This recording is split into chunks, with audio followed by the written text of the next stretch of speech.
some very serious discussions about different things, including trade, where we do a lot of trade with South Korea, as you know. We are thinking about contracting some ships. They build them very well in South Korea. They're also thinking about coming to our country with some shipyards to start us on the process of building ships again. You know, at World War II, we'd build a ship a day. And today we don't build ships anymore, which is ridiculous. We're going to start that again. But we were like you. We were building ships all the time for everybody. And presidents and people allowed that to slip by. And now we buy ships, but we're going to be buying ships from South Korea, but we're also going to have them make ships here with our people, using our people. And we're going to go back into the shipbuilding business again, because really, essentially, we don't build ships anymore, which is ridiculous how that ever happened. But we were the best at it, and you can take a look at World War II in particular, where we were doing virtually a ship a day. And it's hard to believe these were tankers and different kinds of ships, but we were very active. And you see a lot of those shipyards sitting there idle, but they're not so idle anymore. And you're going to come in also, and you're going to be doing a lot of ships in this country, so I look forward to that. But we have a lot of other trade things. They're a big purchaser of our military equipment. We make the best military equipment in the world, and you saw that recently with take a look at what we did with the B-2 bomber, which you have one right there. They gave that to me. I guess the company gave that to me. The B-2 bomber was so successful in what took place in the little excursion that we made, 36 hours, and it wiped out nobody's ever seen anything like it. 36 hours back and forth. Not a thing went wrong. Not a screw was missing. Not a bolt was missing. Not a plane had not even a little bit of a problem. And we actually had 52 tankers. We had many planes, but you looked at the B-2, the way they handled that. Every single bomb hit its target. So they understand that we make the best military equipment in the world, and South Korea is a big buyer of military equipment. And we're going to talk about that also. And we have many things to talk about, and I look forward to it. And it's a great honor to be with you, and congratulations on your election. That was a big one. And we're with you 100%. Thank you. 네, 이재명 대통령님, 오늘 백악관에 오신 것을 진심으로 환영합니다. 우리 그 양국 정상들 사실 서로 잘 알고 있습니다. 지금까지도 잘 지내고 있습니다. 제가 알기로는 한국 측에서 어떤 추가적인 그런 그 관세 협상에 대해서 좀 관심이 있다고 하는데 괜찮습니다. 뭐 원한다고 다 줄 것은 아니지만 그렇다고 그 요청하는 것은 받아들이겠습니다. 오늘 우리는 여러 가지 주제를 다룰 예정입니다. 일단은 먼저 무역에 대해서 얘기를 할 것입니다. 한국은 상당한 많은 그런 무역량을 미국과 함께 하고 있습니다. 그 외에 또 선박 계약, 특히 한국은 조선업이 상당히 성공적으로 유지가 되고 있습니다. 그래서 조선소라든지 선박 건조에 대해서 우리는 많은 얘기를 나눌 것입니다. 사실 미국은 제2차 세계대전 때 선박을 하루에 한 개씩 건조하는 그런 굉장히 성공적인 선박업을 운영하고 있었습니다. 그런데 이제 미국은 선박이 굉장히 아주 폐쇄한 그런 상황입니다. 하지만 이제 우리가 한국에서 선박을 구매해야 되겠죠. 그렇지만 앞으로 한국과의 협력을 통해서 미국에서 선박이 다시 건조되기를 바라고 있습니다. 그럼으로써 또 미국의 조선업을 한국과 협력해서 부흥하는 그러한 기회를 갖게 되기 바랍니다. 아까도 말씀드렸습니다만 제2차 세계대전 때 미국은 하루에 한 개 선박을 건조했습니다. 그렇지만 지금 미국의 조선선은 상당히 황폐해져 있는 상황입니다. 그렇지만 한국이 와서 우리가 함께 재건하기 바랍니다. 또 하나 우리가 의논해야 될 일은 군사장비 구매에 대한 것입니다. 미국은 세계 최고의 군사장비를 만듭니다. B-2 버머 같은 것은 보셨겠지만 굉장히 성공적이었습니다.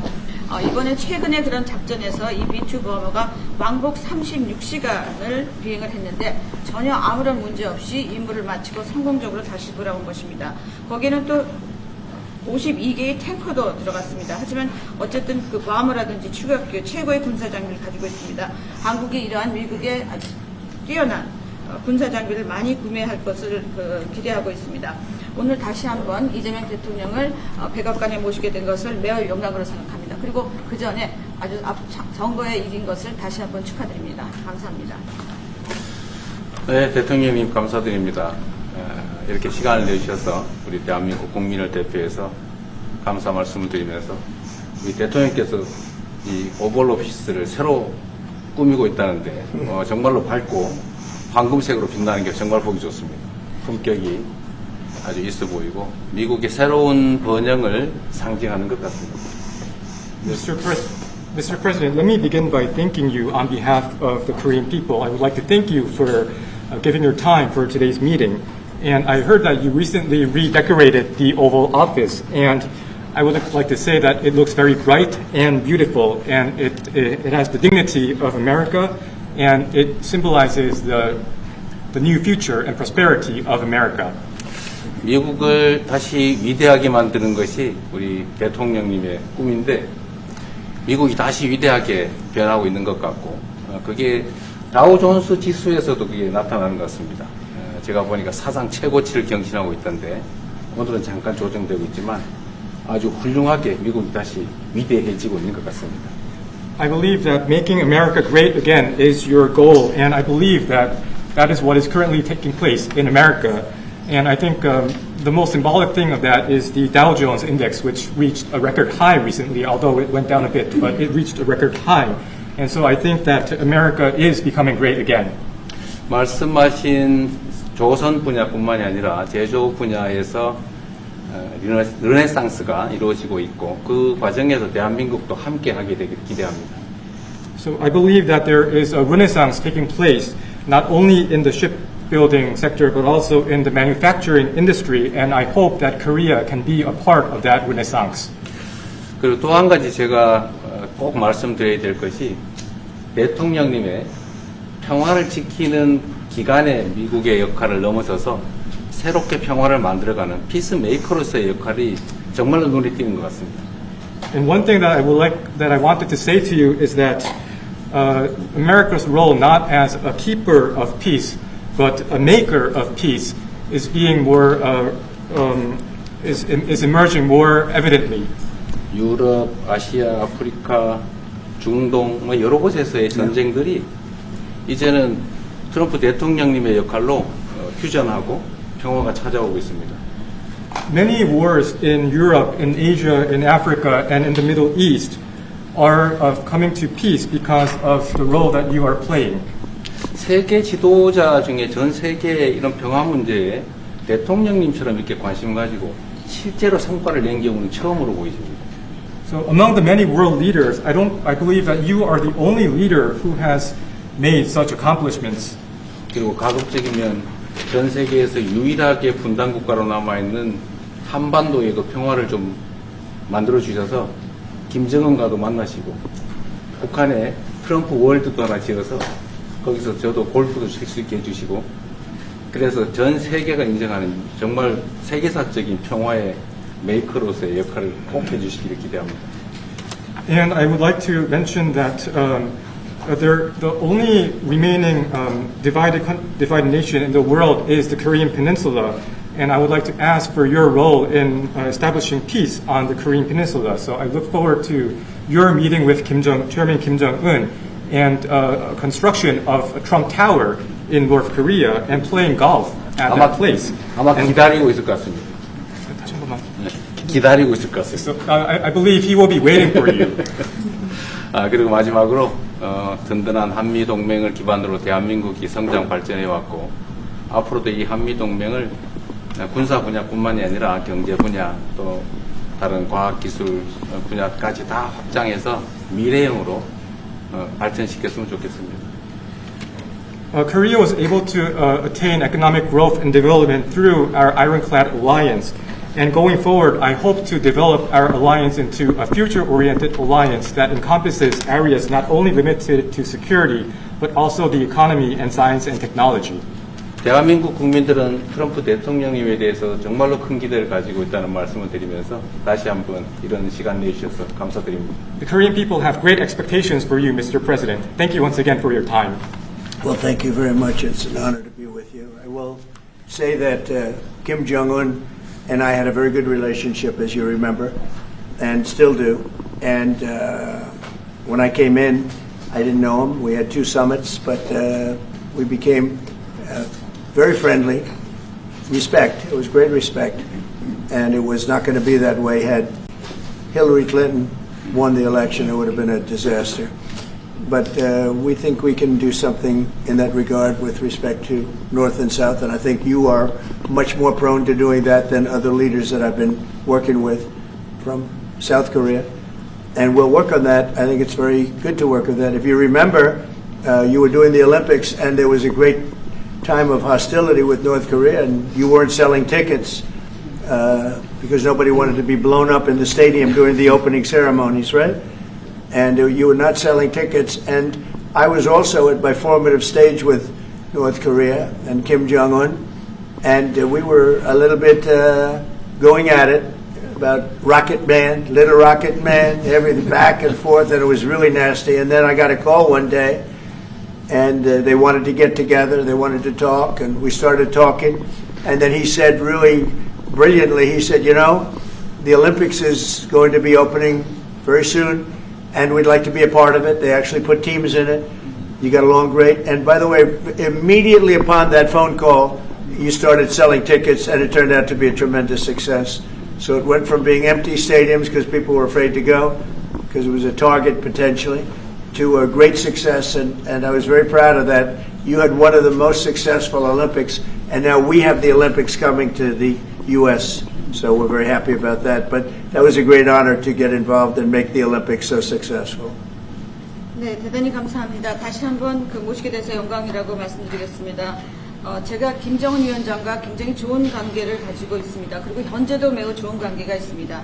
내가 처음에 취임하고 난 다음에 두 번의 정상회담을 김정은 위원장과 함께 했고 상당히 친해졌고 또 더 중요한 것은 둘 다 존경심을 서로에게 가지고 있다라는 것입니다. 만일 힐러리 클린턴이 대통령으로 당선했다면 절대 그러한 상황까지 이루지 않았을 것입니다. 제가 보기에는 이재명 대통령께서 한국의 어느 지도자보다도 북한에 좀 더 문제를 해결하고자 하는 의지가 있는 그러한 대통령이라고 생각합니다. 그래서 어쩌면 우리가 함께 노력한다면 어느 정도 진전이 있을 수도 있겠습니다. 사실 그 한국에서 올림픽이 열렸을 때 북한 때문에 많은 사람들이 올림픽 표를 사지 않는 그런 현상이 생겨났었습니다. 그런데 김정은 위원장이 그때 사실은 김정은 위원장과 초기에는 제가 별로 사이가 좋았던 것은 아닙니다. 서로 라켓맨이라고 부르면서 주고받는 그러한 그 해프닝도 있었습니다. 그런데 어느 날 통화를 시작하게 되었고 통화를 하면서 그가 얘기를 했습니다. 한국에서 올림픽이 곧 열리는데 우리 그 북한도 참가하겠다. 그렇게 얘기를 했습니다. 그리고 그 통화 직후에 올림픽표가 많이 팔리기 시작했습니다. 그리고 한국의 올림픽은 올림픽 역사상 가장 성공적인 올림픽으로 지금 기록되고 있습니다.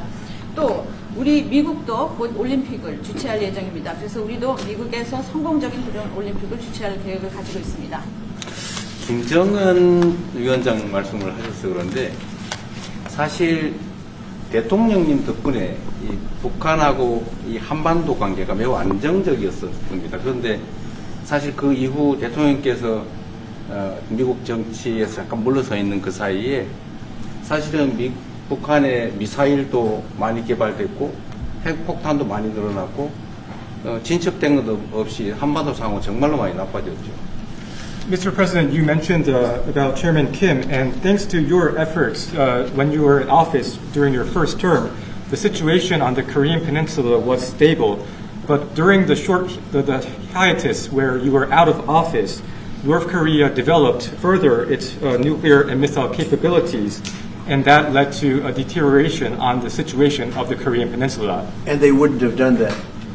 They would not have done that if I were president. That 내가 was not going to 만약에 happen. 대통령이 당선되었다면 그런 일이 일어나지 않았을 것입니다.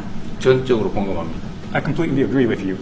그래서 지금 얼마 전에 김여정이 미국과 저를 비난하는 발언을 할 때도 대통령과 김정은 위원장의 특별한 관계에 대해서는 의심하지 않는다 이런 표현을 했습니다. 기다리고 있다는 뜻으로 보여졌습니다. So when Kim Yo-jong, the deputy director of the Workers' Party of Korea, issued a statement denouncing South Korea, she mentioned about the the not bad relationship between you and Chairman Kim Jong-un, and I believe that this is a sign that North Korea is waiting. 한반도의 평화의 새 길을 꼭 열어주시기 바랍니다. So I hope that you will usher in a new era of peace on the Korean Peninsula. I will do that, and we'll have talks. He'd like to meet with me. He didn't want to meet with Biden because he had no respect for Biden. but we look forward to meeting with him, and we'll make relations better. You'll help that. You had a lot of leaders. I've gone through a lot of leaders in South Korea. You know, it's been quick. You'll be there for a long time. But we, in the various leaders that I've dealt with, they were not approaching it properly, in my opinion, having to do with North Korea. But I think your approach is a much better one. 네, 그렇게 하도록 하겠습니다. 김 위원장이 바이든 전 대통령을 만나고 싶죠 하지는 않았지만 말은 만나고 싶어 할 것 같습니다. 그래서 그런 그 시도를 하겠고요.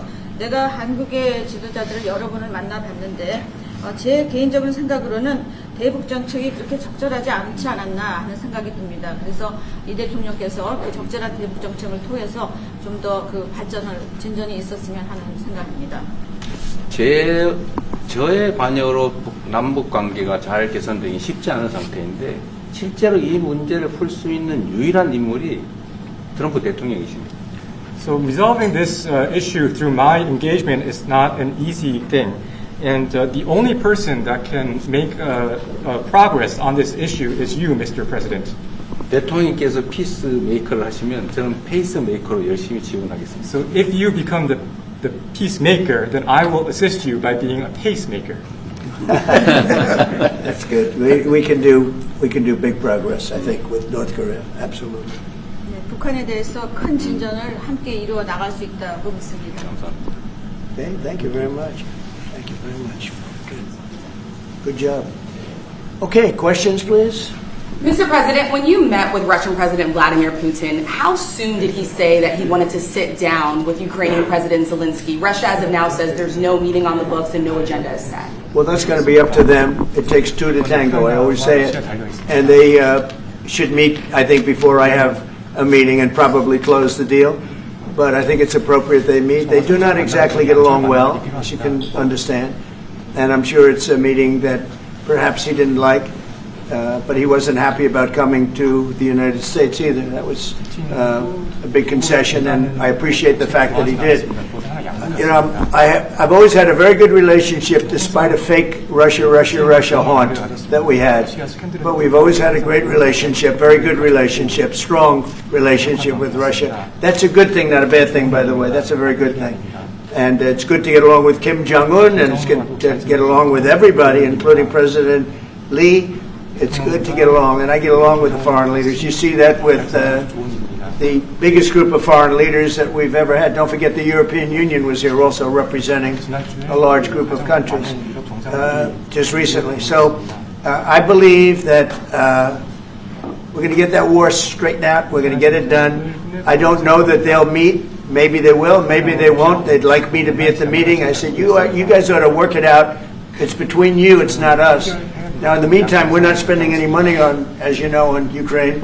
We're selling military equipment to NATO. NATO now is taking in, excuse me, NATO now is taking in a large amount of money from the countries. They're taking in 5% of GDP versus 2%. They're paying the 5%. They never paid the 2%, most of them, or a lot of them. NATO has a lot of money. We are selling military equipment to NATO at full price. And NATO's distributing that equipment to wherever they are. I mean, perhaps to Ukraine. So NATO's working with Ukraine. Biden was giving hundreds of billions of dollars, just willy-nilly, just giving money. He had no idea where it was going. It was terrible what was happening. So we're not involved anymore in terms of the cost. We're in for $350 billion. As you know, I also got the rare earth deal done with Ukraine, which was worth much more than the $350 billion. But I'm not interested in the money so much, even though we've done a great job in that regard. I'm not interested in that. I'm interested in stopping a war where last week 7,109 soldiers died, both Russian and Ukraine. It's such a waste of life and humanity. They're not from this country. They're not from any other country other than Ukraine, for the most part, other than Ukraine and Russia. But it's a very important thing to me to stop it. I stopped 7 wars that were raging, one for 31 years, the Congo, and as you know, Rwanda, one for 35 years. I don't have to go into them. You know the list better than I do. But we stopped a lot of wars, including, you think about it, India and Pakistan, which was probably 2 weeks away from being a nuclear war. They were shooting down airplanes all over the place. So I'm very proud of that. I thought this would be, in many ways, the easiest way. I have a very good relationship with Putin. I thought it would be the easiest one to stop, and it's really not. It's very complex. It's very personal from their standpoint. There's tremendous dislike personally between the two men, and we're going to have to straighten that out. But I would like to see them meet first. They'd like me to be there. I may be there. I may not. I'll see. But I wanted them to work out their differences first, because it is ultimately between them. And when that happens, I think we'll get an end.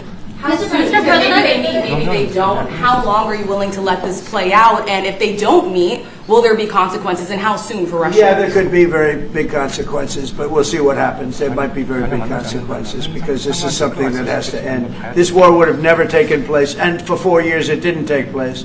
But if I were president, this war would have never taken place. There has not been a war like this since the Second World War. This is the biggest thing that's happened in terms of warfare, wars. It's a whole new form of fighting. It's a drone fighting. It's a drone war. No, a drone war never existed before. And we're actually studying it from the standpoint of Pete Hegseth and everybody. We're studying it and studying it very carefully. This is a whole new form of war, but it's a violent war, and there has been nothing like this since the Second World War. So we'll see what happens over the next week or two, and at that point I'll step in very strongly, and if I have to be there, I'll be there. And we'll either have a deal or we won't. But a lot of people are dying, and I want to get us... Mr. President, Kim Jong-un wants to meet. When do you want to meet with him? With who? You said the North Korean leader wants to meet. How soon would you? Yeah, we want to have a meeting. I like to have a meeting. I got along great with him. You know, you were there. We even had a press conference. He had his first press conference. Kim Jong-un had a press conference. This was a little different press conference. I said, have you done a press conference before? No. And you know what? He did great. It was a great press conference, actually. It was historic. I doubt he's done one since. But I said, would you like to meet the fake news? Because whatever you want to do. And they came in, like you've never seen anything like it. And then he said, enough. And that was the end of the press. That was the end. It ended very rapidly. But I think he had a good time. I look forward to meeting with Kim Jong-un in the appropriate future. Mr. President, the United States Will you reduce the number of forces in South Korea so that the United States can have more flexibility in the region? Say it. Would you consider reducing the number of U.S. forces in South Korea so that the United States can have more Well, I don't flexibility want in to the say region? that now, because we've been friends and we're friends. And look, we have a lot of people over there. We have over 40,000 troops in South Korea. As you know, South Korea agreed to pay for that during my last term. And then when Biden came in, they complained to Biden that I wasn't a nice person, and he agreed not to pay. He gave up billions of dollars. We were getting paid billions of dollars. But then Biden ended that for whatever reason. It's unbelievable that he did. But we have a very good relationship militarily. They would say, but we gave you land. I said, no, you didn't. You lease us land. There's a big difference between giving and leasing. And maybe one of the things I'd like to do is ask them to give us ownership of the land where we have the big fort. You know, we spent a lot of money building a fort, and there was a contribution made by South Korea, but I would like to see if we could get rid of the lease and get ownership of the land where we have a massive military base. Okay? Mr. President, how are you? Thank you, Mr. President. How are you planning to make? I also want to ask this question to Mr. President. Who are you with? I'm Song Yujin. I'm from South Korea's Arirang TV. Good. Thank you so much. Good. So, as mentioned earlier, United States is South Korea's most important and closest ally. So, in this point of view, I would like to ask you and also President Lee, what do you think are the key ways to make the South Korea-U.S. alliance greater? Well, I think it's great now. I feel very warmly toward South Korea. I will tell you that I have a lot of people in business that I deal with that are from South Korea. They love Trump because they feel I've saved. I think you would have had a nuclear war if I weren't. I think you would have had a nuclear war, North Korea and South Korea. I think it would have been a disaster. You're only 60 miles away from Seoul. They don't even need nuclear. They have their cannons, howitzers, and They have them buried in the mountain. You know what I'm talking about. And I think you would have had, if I didn't win that election, if Hillary Clinton, crooked Hillary, won that election, I think you would have had a nuclear war. It would have taken place, and it would have been horrendous for everybody, including them. It would have been very bad for them because we would have had to enter the picture, and we are the most powerful nuclear country in the world by far. Russia's second, China's third. China's going to catch eventually, 5 or 6 years. They're working to catch. One of the things we're trying to do with Russia and with China is denuclearization. And it's very important. One of the things I discussed with President Putin the other day, it wasn't just that, it was also other things. And I think the denuclearization is it's a big aim, but Russia's willing to do it, and I think China's going to be willing to do it too. We can't let nuclear weapons proliferate. We have to stop nuclear weapons. The power is too great. Okay? Thank you. Mr. President, I'd like to ask you further question about South Korea and U.S. alliance. I'm Anna from the Korea Times. Good. And I'd like to ask you about the trade deal that's on the table. Yeah. You mentioned about the shipbuilding industry, and President Lee mentioned about the manufacturing industry. And what other areas or sectors that you intend to focus on this trade deal? Because Korea is bringing in many investments and create jobs as well. So I'd like to know the opinions of both, how to get a beneficial outcomes for both countries through this deal. Well, we're going to get along great because we really sort of need each other. We love what they do. We love their product. We love their ships. We love a lot of the things that they make. And they love what we have. We're dealing with them on Alaska having to do with the oil. You need oil and we have it. So we have a big advantage in that way. We have more oil and gas and coal and energy than any other country in the world by far. No, for whatever reason, God was very good to us. He gave us the greatest. We didn't use it. We started to use wind. Wind doesn't work. They started to use solar panels that took over the land all over the Midwest, where the farmers said, what happened to my land? They'd have a 10-mile by 10-mile solar field that they couldn't farm. The most valuable farming land in the world, probably the most vibrant in the world. And they put solar plants all over the place. It's ridiculous. Big, massive black fields of solar that all comes out of China, or plastic, all comes out of China. But we have the greatest amount of energy in the world, and we're dealing with South Korea, as you know, in Alaska, and we're going to be making a deal, a joint venture with South Korea. Japan is involved also, very strongly involved. So we have Japan and South Korea, and we're actually the closest. It seems like quite far away, Alaska, but actually it's right up the little ocean, right up the little Pacific Ocean. It's actually pretty close, relatively speaking. But we have more oil and gas and coal than any other nation in the world by far, and we're going to use it. And that's the thing that South Korea, I think, most wants from us, I would think. Would you go back to the DMZ to meet with the North Korean leader? Say it. Would you go back to the DMZ to meet with the North Korean leader? I loved it. Remember when I walked across the line and everyone went crazy? Especially Secret Service, I would say they were crazy. And I looked into those windows, the windows, the glass, that you could only see if you looked direct, because there was all sorts of stuff. But I looked in and I saw more rifles pointing at me than you could. There were a lot of rifles in that building. The Secret Service was not happy. You know the buildings I'm talking about? The two blue buildings on each side. And I walked up the middle and I looked in the window and I saw more guns in that room than I've ever seen in my life. I looked at the other side and it was the same thing. And yet I felt safe. I felt safe because I have a great relationship with Kim Jong-un. I hope it stays that way. I think it will. I have a very good relationship. I understand him. I spent a lot of free time with him, talking about things that we probably aren't supposed to talk about. And, I get along with him really well. I think he has a country of great potential, tremendous potential. Is it possible to meet him this year or maybe next year? Well, I'm meeting a lot of people. I mean, it's hard to say that, but I'd like to meet him this year. President Xi would like me to come to China. It's a very important relationship. As you know, we're taking a lot of money in from China because of the tariffs and different things. And it's a very important relationship. We're going to get along good with China. I hear so many stories about we're not going to allow their students, or we're going to allow their students to come in. We're going to allow, it's very important, 600,000 students. It's very important. But we're going to get along with China. But it's a different relationship that we have now with China. It's a much better relationship economically than it was before. With Biden, boy, what he allowed that, I mean, they just took him to the cleaners. You know the expression? They took him to the cleaners.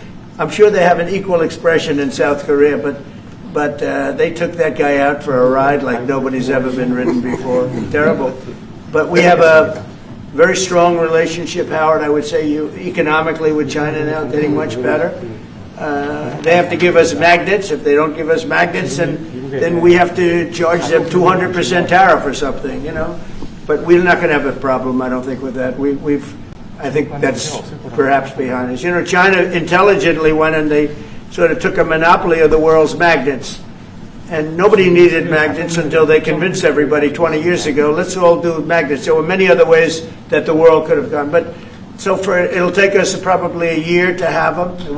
We're heavy into the world of magnets now, only from a national security standpoint.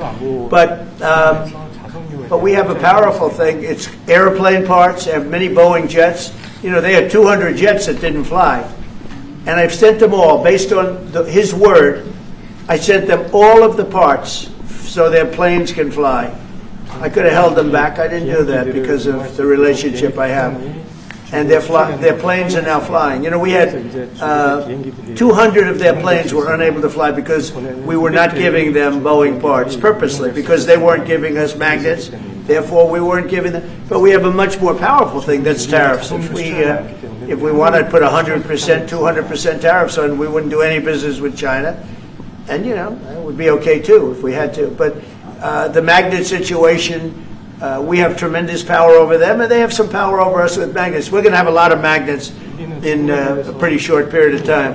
In fact, we'll have so many we won't know what to do with them. But you know the story. It's a very interesting history with magnets. And it really is because presidents, not being business people, they allowed that to happen. And they shouldn't have. But we have much more. I mean, look, in terms of playing the cards, we have much bigger and better cards than they do.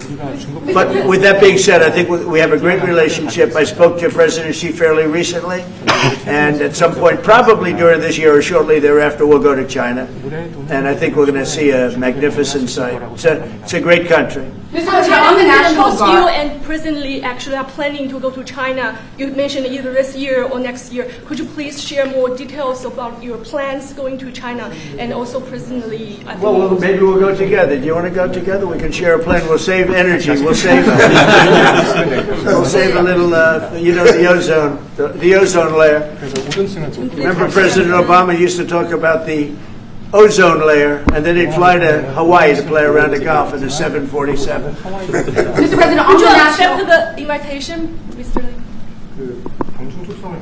중국에서 만약 가게 되면 It was sort of meant jokingly, but if you want, you can. 대통령하고 같이 가면 좋겠습니다. I would like to go together with President. Do I accept? He doesn't accept.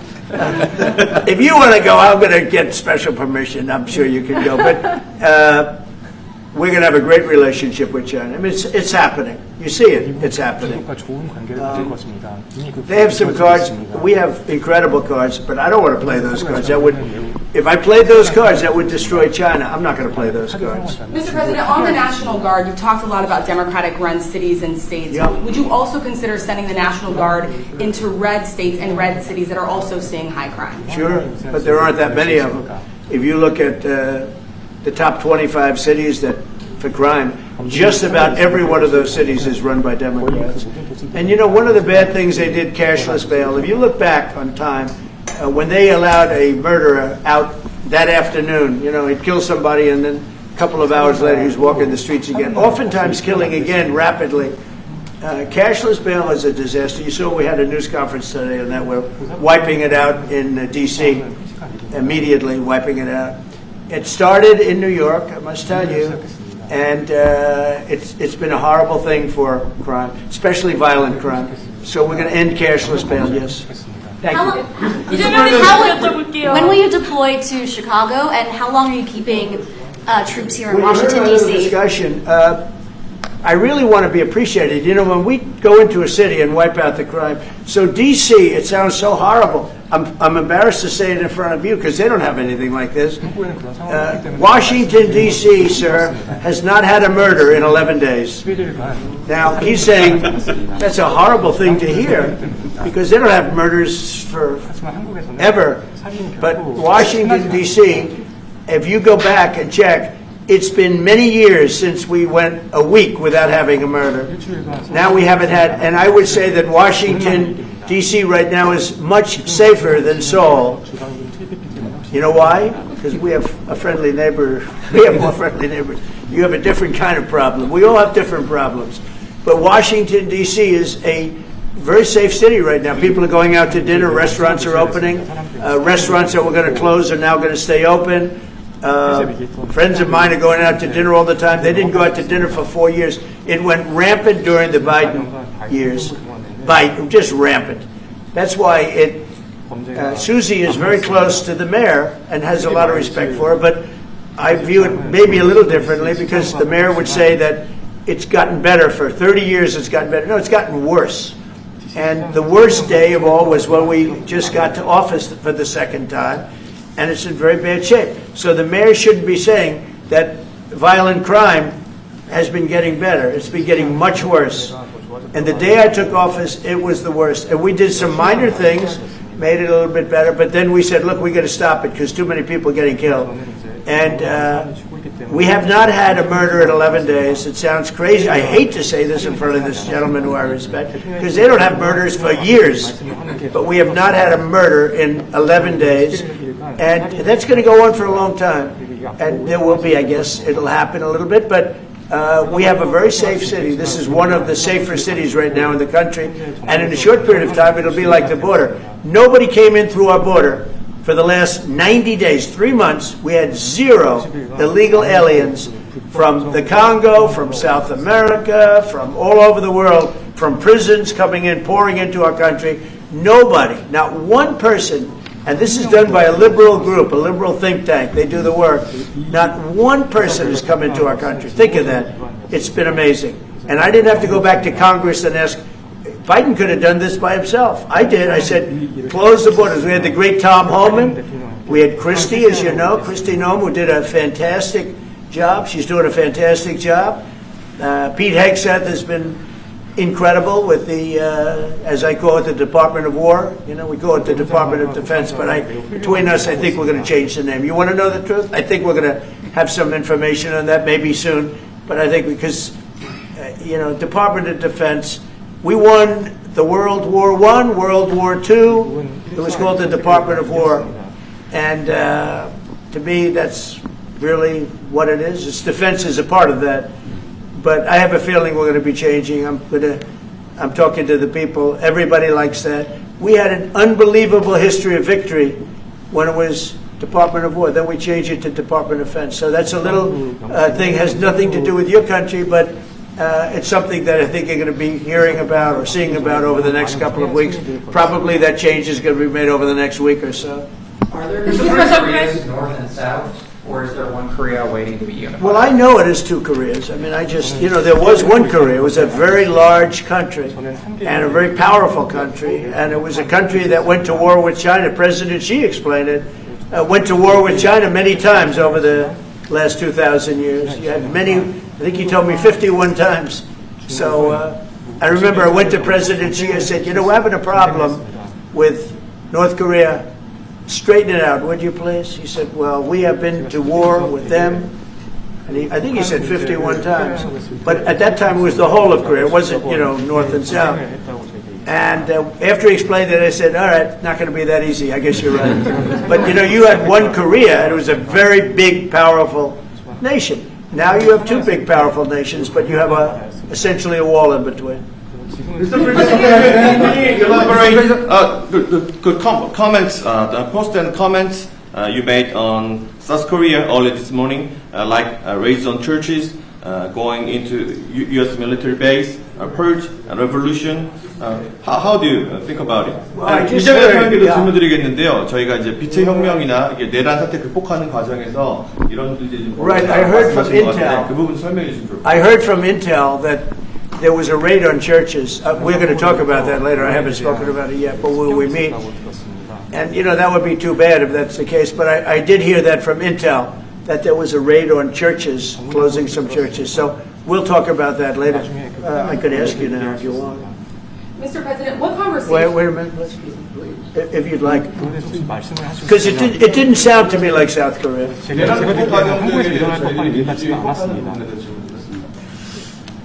간단하게 말씀을 드리면 지금 대한민국은 아시는 것처럼 친위 쿠데타로 인한 혼란이 이제 극복된 지 얼마 안 된 상태고 그 내란 상황에 대한 국회가 임명하는 국회가 주도하는 특검에 의해서 사실 조사가 진행 중입니다. 물론 저의 통제하에 있지는 않지만 하여튼 대한민국 검찰이 하는 일은 팩트 확인, 팩트 체크인데 미군을 직접 수사한 게 아니고 그 부대 안에 있는 한국군의 통제 시스템이 어떻게 작동했나를 확인한 것 같습니다. 나중에 좀 더 자세히 설명을 드리도록 하겠습니다. So it hasn't been long since Korea has overcame the political turmoil following the self coup by the former president. Currently, there is a fact-finding investigation by a special prosecutor that was appointed by the National Assembly. And this special prosecutor... Is his name Deranged Jack Smith, by any chance? They took him from our country. But Deranged Jack, he's a deranged, sick individual. But go ahead. Go ahead, please. I'm only kidding. Maybe I'm not. And that special prosecutor is not under my control. And so the special prosecutor is conducting a fact-finding investigation. And I would like to explain about what you said about U.S. bases. They did not conduct a search and seizure of American bases, but they looked into the chain of command and the control system of the Korean military. Right. And I would be happy to That's okay. explain about this more in detail I'm sure it's, during our lunch meeting. I am sure it's a misunderstanding, but there is a rumor going around about churches, raiding churches. So we'll talk. I'm sure that's going to be worked out fine. Yeah, please go ahead. Mr. President, what conversations have you had with Israeli Prime Minister Benjamin Netanyahu about what is going on in Gaza? There was a UN-backed report that said there was a famine in Gaza. Based on what you know and what you've been briefed on, do you agree with that? So, I deal with Bibi Netanyahu quite a bit, and we had great success, obviously, in Iran. We knocked out their nuclear threat. That would have been a horror show having them have a nuclear weapon. They would have used it, too. We did very well there. Right now, they're talking about Gaza City. There's always talking about something. At some point, it's going to get settled. And I'm saying you better get it settled soon. You have to get it settled soon. And that means, nobody can forget October 7th. People forget October 7th. That was one of the most brutal. I've seen some terrible things, some brutal things. That was about as bad as it gets. And nobody can forget that. With that being said, it's got to get over with. It's got to get over with because between the hunger and all of the other problems, worse than hunger, death, pure death, people being killed. And, I'm the one that brought back the hostages, and I did it with that gentleman right there, Steve Witkoff, and with Marco. All of us, the whole team, we worked together. Even the trade people worked on it with us. And we brought back a lot of the hostages. Now we're left with, would you say 20, Steve, or would you say it's less than 20? I hope it's 20. He hopes it's 20 because some could be dead. That's what he means, I assume. Yes. So we have 20, but there's rumors that some could be dead. It's a terrible situation over there. Terrible, terrible situation. But it's coming to a head. It's coming to an end. We are sending, we sent $60 million of food over there just recently. And I don't even know if people know it. We distributed ourselves. We're giving a lot of food, spending a lot of money on food, getting it over there. We have a lot of food. We have a lot of oil, and we have the greatest farmers in the world. So we have a lot of food, but we're sending a lot of it over to Gaza, and we're feeding a lot of people. But with all of that being said, it's a lot of people to feed. And I think that we will have, within the next 2 to 3 weeks, you're going to have pretty good, conclusive a conclusive ending. And it's a hard thing to say because they've been fighting for thousands of years. If you want to know, that's been a hotbed forever. But I think we're doing a very good job. But it does have to end. But people can't forget October 7th either. Do you plan to attend APEC summit to be held in Korea? Summit in South Korea? Yes, South yeah, Korea in November. I'd love to. Last time I spoke in front of your parliament, and I love doing that. Beautiful respect they had for our country, and a beautiful room. I remember how beautiful it was, and I enjoyed doing it. No, I could see going. I think I'm going for a trade meeting to South Korea pretty soon. You're hosting a trade meeting. So I can sneak away from that trade meeting and we'll go and do something for the president if he'd like me to do that, okay? But so we'll be going there fairly soon. You know about that? If you attend, then it's a good chance to meet up Kim Jong-un again, or maybe Xi Jinping. Then how do you think of it? You mean set them up together? Yes. That'd be interesting. We'll arrange a meeting between you and Kim Jong-un. Would you like that? That's a very tough question right now. I don't know where that question is leading. Anyway, look, I get along great with Kim Jong-un, and if whatever I can do having to do with South Korea and getting people together, you should get together, right? Mr. President? Yes, ma'am. Beautiful Yes. smile. Yeah. All right. And then she'll turn out to be the worst one in the room. I will ask about Masca project. Masca project. Shipbuilding. Yeah. Oh yeah, sure. Yeah. We're going to do that. Yeah. I think we're going to do that very strongly. We're going to have a big, within a period of, it takes a while. That's a hard one to start. Some companies you can start easily. Shipbuilding's a tough one to start, but we'll be doing that. Now, with that being said, we make the best submarines anywhere in the world. We make submarines. We're 25 years ahead of anybody else in submarines. So we do that. We do that. But we really gave up the shipbuilding industry foolishly many years ago. But we're gonna start it up again. We're gonna be making our own ships again soon. Okay, how about one or two more? Mr. President, have you been briefed on the search of John Bolton's home and office from Friday? Have you been briefed? I have not been briefed. No, I read it just like you did. I was never a fan of his. I thought he was stupid. I thought he was, a guy that only wanted to go into war. He liked killing people. I thought he was essentially a bad guy, but I'm not involved in that. No, you'd have to ask Pam Bondi about that. Are more raids like that coming, sir? Are more raids like the one on John Bolton's house coming? More raids? I don't know. You'd have to ask the Department of Justice. They raided my house, I can tell you that. They did a big raid on my house. They took away everything that wasn't pinned down, and they took away some of that too. No, they raided Mar-a-Lago. They started that. These were bad people that we had in our government before. They raided Mar-a-Lago. They went into my wife's area. They went into my son's area, my young son. And what they did was a disgrace. But how did it work out? I see. We're in the overall. I guess it didn't work out too well for them, did it? They are bad people. They're sick. They're sick people. And they came in with their guns into Mar-a-Lago, like 98 people. I wasn't there. Fortunately, I wasn't there. But they are very evil, very sick people, that group. And if they would have won the election, this country wouldn't exist as we know it. This country would have been a failed country. And now it's the hottest country anywhere in the world by far. We are the hottest country in the world by far. Okay. Mr. President? Yes, sir. Go ahead. Yeah.